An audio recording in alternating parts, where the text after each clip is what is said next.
আপনি নিজেও বুঝতে পারবেন যে আপনার যে সমস্যা, এই সমস্যা কোথা থেকে আসলো। শুধুমাত্র নিজের দোষেই মানুষ যৌন রোগে আক্রান্ত হয়, বিষয়টি তা না।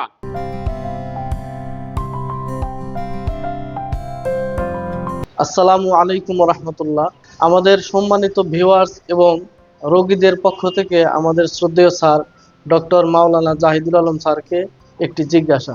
প্রশ্নটি হলো যে স্যার, আপনার কাছ থেকে অসংখ্য মানুষ চিকিৎসা নিয়েছেন এবং তাদের অধিকাংশই সুস্থ হয়েছেন, অর্থাৎ শতকরা প্রায় 80 ভাগের মতো রোগী সুস্থ হন, কিন্তু বাকি 20 জন রোগী যে সুস্থ হন না, এর কারণ কি এবং সুস্থ হতে কেন বিলম্ব হয়, এই বিষয়টি আমাদেরকে একটু বুঝিয়ে বলবেন ইনশাআল্লাহ। আসসালামু আলাইকুম ওয়া রাহমাতুল্লাহি ওয়া বারাকাতুহু। সম্মানিত সুধীবৃন্দ, দীর্ঘদিন একটি বিষয় নিয়ে গবেষণা করছি, কিন্তু আপনাদের সামনে উপস্থাপন করতে আমি আসলে একটু লজ্জাবোধ করেছি। কিন্তু লজ্জার বিষয় না, এটা তো বলতেই হবে, না হলে সমাজের এই সকল বিষয়াদি যারা মূল্যায়ন করেন না, গুরুত্ব দেন না, তাদের জীবনটা স্পয়েল হয়ে যাবে। সারা জীবন যৌন রোগে ভুগবেন, স্বাস্থ্যগত সমস্যায় ভুগবেন। আর আধুনিক চিকিৎসা বিজ্ঞান যে চিকিৎসা দিচ্ছে শুধুমাত্র যৌন রোগকে নিজের অর্জিত রোগ হিসাবে, সেটাও কখনো সফল হবে না। কেন হবে না, আমরা সেই বিষয়টা আপনাদের সামনে তুলে ধরবো ইনশাআল্লাহ। বিষয়টি হলো, শুধুমাত্র নিজের দোষেই মানুষ যৌন রোগে আক্রান্ত হয়, বিষয়টি তা না।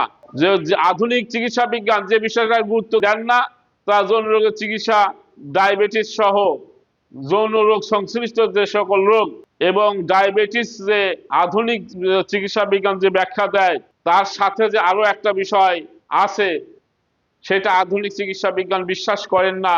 কিন্তু আমার জীবনে আমি এগুলো নিজে নিজে যতটুকু উপলব্ধি করতে পেরেছি, লক্ষ্য করেছি, তার উপর ভিত্তি করে যে বিষয়টি বলতে চাই, যে ডায়াবেটিস অনেক ক্ষেত্রেই যৌন রোগ সংশ্লিষ্ট একটি রোগ।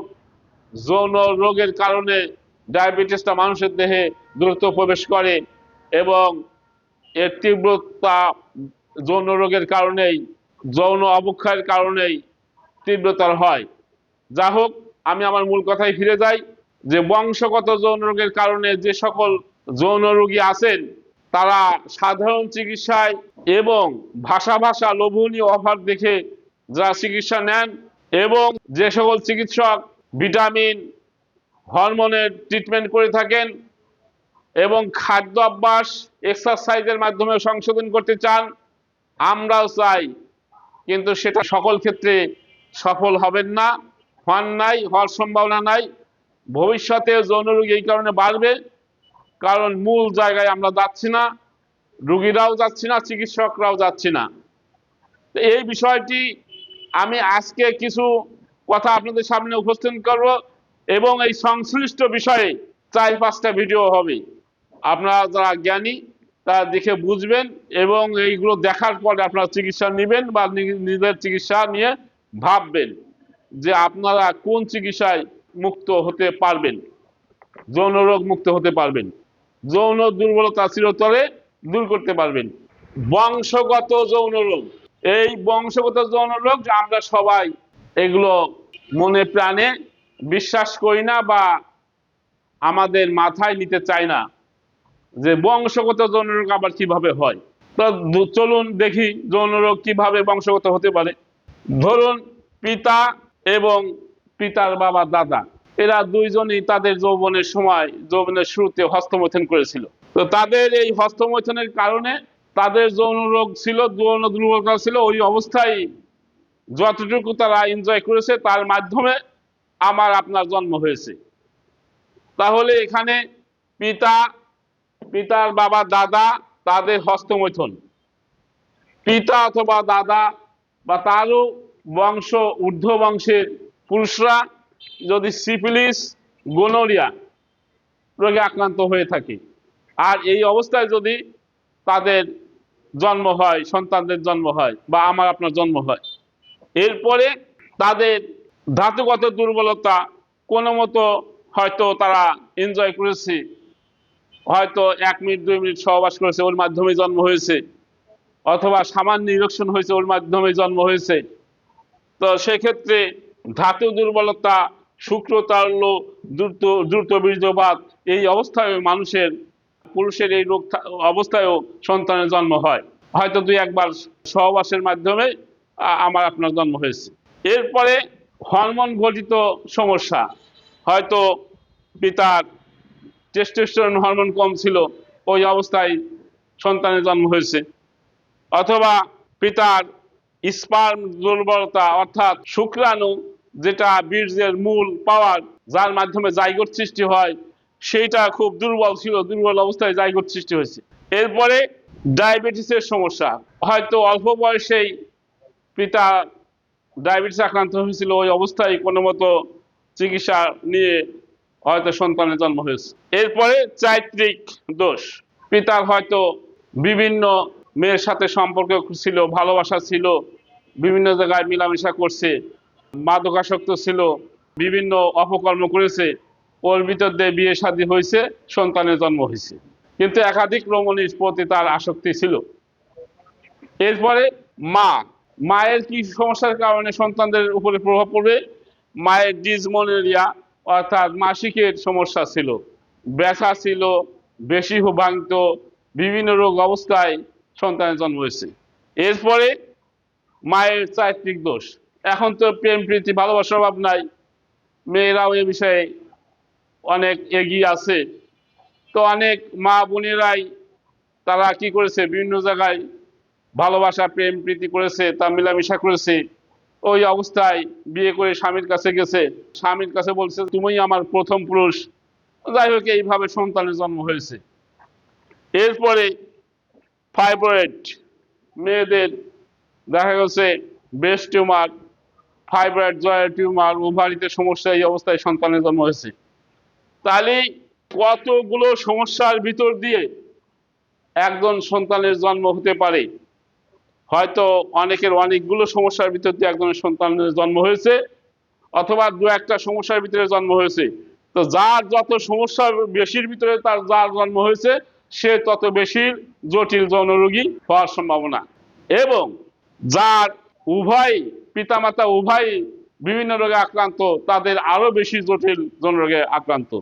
তারা কিভাবে ভাবতে পারেন যে খাবার মেনটেন করে, ওই আমাদের জাহাঙ্গীর স্যার যেসব খাবারের ফর্মুলা দিয়েছেন, অধিক দামি খাবার, যেটা সবার পক্ষে খাওয়া সম্ভব না, অথচ অনেকেই কষ্ট করে খাচ্ছেন আর নিয়ম পালন করছেন, সেটা সুফলদায়ক, অবশ্যই সুফলদায়ক, কিন্তু সব ক্ষেত্রে সুফল দেবে না। তো খাবারের নিয়ম, খাদ্য কন্ট্রোল প্লাস এক্সারসাইজ, এগুলোর সাথে বংশগত যাদের সমস্যা মনে করেন, তাদের অবশ্যই দীর্ঘমেয়াদী অ্যান্টিসোরিক, অ্যান্টিসাইকোটিক, অ্যান্টিসিবিলিটিক, অ্যান্টিমায়াজমেটিক ট্রিটমেন্ট, হোমিওপ্যাথিক সূক্ষ্ম চিকিৎসা যে সকল ডাক্তার করে থাকেন, সেই চিকিৎসা ছাড়া এই সকল রোগী সুস্থ হওয়া সম্ভব না। আর এই ধরনের চিকিৎসা যারা গ্রহণ করেছেন, আমরা আমাদের নিজেদের সহ আমাদের আশপাশের যারা বুঝেছেন, আমাদের কাছে চিকিৎসা নিয়েছেন, তারা ইনশাল্লাহ সফল জীবন যাপন এবং দাম্পত্য জীবনে সুখী হতে পেরেছেন। আর এইটা দীর্ঘমেয়াদী একটা চিকিৎসা, অবশ্যই আপনি বুঝতে পারছেন। আর এই চিকিৎসা আমরা করে থাকি অনলাইনেও, সেটা খুব কম সংখ্যক মানুষই বুঝে থাকেন এবং নিয়ে থাকেন। আমরা বলেছি 6 মাস 1 বছর চিকিৎসা দেওয়া লাগবে। চিকিৎসার স্বার্থে রুগীদের, সমাজের যুবকদের সুবিধার্থে আমরা এই চিকিৎসার ব্যয় কমাই দিয়েছি মাসে 1000 টাকা। এবার 6 মাস 1 বছর চিকিৎসার কথা আমরা বলেছি। এই চিকিৎসা আসলে যুবকরা নিচ্ছে না বা নিতে চায় না, বা একবারে চিকিৎসা দেওয়া সম্ভব না, ধাপে ধাপে চিকিৎসাগুলো নিতে হয়। তাহলে সমস্যা কোথায়? সমস্যা যেমন ধরুন, আমরা 4-5টা ভিডিও কেন করব, যে আপনি নিজেও বুঝতে পারবেন যে আপনার যে সমস্যা, এই সমস্যা কোথা থেকে আসলো, আপনার পিতা মাতার ভিতরে বা দাদা দাদির ভিতরে, নানা নানির ভিতরে কোন ধরনের মায়ের অবস্থান করছিল, কি অবস্থা আপনার জন্ম হয়েছে, আপনার নিজের চরিত্র দেখেও কিছুটা অনুমান করতে পারেন। তার সামান্য 2-1 মিনিট আমি আলোকপাত করি, তাহলে আপনাদের সামনের ভিডিওগুলোতে আপনাদের আকর্ষণ আসবে, দেখার আগ্রহ জন্মাবে। সেটা কি? যেমন ধরেন আপনার পিতা যদি সিফিলিস অথবা গোনোরিয়া রোগে আক্রান্ত হয়ে কোনো মতো ক্যাপসুল ইনজেকশনের মাধ্যমে চিকিৎসা নিয়ে ওটাকে দামাচাপা দিয়ে এই অবস্থায় সহবাস করে আপনার জন্ম হয়েছে বা আপনার সন্তানের জন্ম হয়েছে। অনেক পিতাও আছেন যা দেখবেন এই অবস্থায় সন্তান জন্ম দিয়েছেন। আপনার সন্তান কোন ধরনের চরিত্র অধিকারী হবে, কি দেখে বুঝবেন যে আপনার এই রোগের কারণেই, আপনার এই অপকর্মকারী রোগে আক্রান্ত হয়ে অপচিকিৎসার কারণেই আপনার সন্তানের এরকম চরিত্র হয়েছে? সেটা কি, যে তার এই সিফিলিস গোনোরিয়ার বংশক্রমিক ভাবে যারা আক্রান্ত তাদের চরিত্র হয় তা অত্যাধিক যৌন স্বার্থ করার জন্য পাগল ফেলা হয়ে যায়। এক স্ত্রীতে তারা সন্তুষ্ট থাকে না, নিজের সুন্দর স্ত্রী থাকা সত্ত্বেও একজন কালো কাজের লোক তার প্রতি আসক্ত হয়ে যায়, তার সাথে প্রেম প্রীত ভালোবাসা করে অপকর্ম করে। এরকম এক জায়গা না 5 জায়গায় করে। একবার না দৈনিক 4-5 বার সহবাস করতে চায়, যৌন অপকর্ম করতে চায় এবং তারা মাদকাসক্ত হয়ে পড়ে, নেশা করে এবং অধিক যৌন চরিতার্থ করার জন্য তারা পাগল করা হয়ে যায়। আর এইটা করতে তাদের কি ক্ষতি হবে এই জ্ঞান লোপ পেয়ে যায়। তাদের ভালো মন্দ বিচার করার সময় থাকে না। জানে যে আমরা একটা ধর্ষণ করলে আমার ধরতে পারলে ফাঁসি হয়ে যাবে, আমার যাবজ্জীবন কারাদণ্ড হবে, তারপরেও ওর থেকে নিজেকে বিরত রাখতে পারে না। এই গতকালই দেখলাম একটা মেয়ে, স্কুল মেয়েকে ধর্ষণ করেছে 2-3টা যুবক মিলে এবং ভিডিও করে নিজেরাই ছেড়ে দিয়েছে। নিজেদের বিপদ নিজেরা ডেকে আনতেছে। এটা কোন ইসের থেকে আসে যে নিজের বিপদ জেনেও সচেতন হয় না, হিতায়ত জ্ঞান থাকে না? এটা সিফিলিস গোনোরিয়ার ইতিহাস, বংশগত সিফিলিস গোনোরিয়ার ইতিহাসে এইটা মানুষের হেতায়ত জ্ঞান লোপ করে দেয় এবং যৌন অপকর্ম তাদের ভিতরে গঠিত হয়। তারা এর থেকে নিজেদেরকে বিরত রাখতে পারে না, তাদের বাঁচুক আর মরুক ওইটা করতেই চায়। এমনি ভাবে আরো অনেক কথা আছে, একটা ভিডিও সম্ভব না। আমরা এই ব্যাপারে বংশগত শুরু করলাম, এইভাবে 5-6টা ভিডিও আপনাদের সামনে উপস্থাপন করব। এগুলো বুঝে শুনে যদি আপনারা চিকিৎসা নেন, এই সূক্ষ্ম চিকিৎসাটা আপনাদের দেব। আর এই ফলাফল 1 সপ্তাহ 2 সপ্তাহ ওষুধ খেয়েই পাবেন না। আর এই ধরনের চিকিৎসা আমরা অন্যভাবে করে থাকি। যাদের 1-2 সপ্তাহের ভিতরে যে ফলাফল পাওয়া দরকার সেটা আপনার সেই চিকিৎসা সেভাবে নেবেন। কিন্তু এই চিকিৎসা যা বংশগত রোগে আক্রান্ত হয়ে বংশগত যৌন রোগে আক্রান্ত হয়েছেন তাদের চিকিৎসাটা অবশ্যই সূক্ষ্ম এবং দীর্ঘমেয়াদী হতে হবে। আর এই চিকিৎসা আমরা দিয়ে থাকি। তা ধন্যবাদ সবাইকে, ভালো থাকবেন, সামনের ভিডিওগুলো দেখবেন।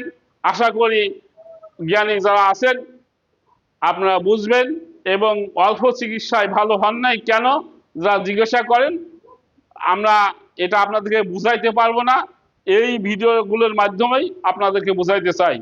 ধন্যবাদ। আসসালামু আলাইকুম ওয়া রাহমাতুল্লাহি ওয়া বারাকাতুহু।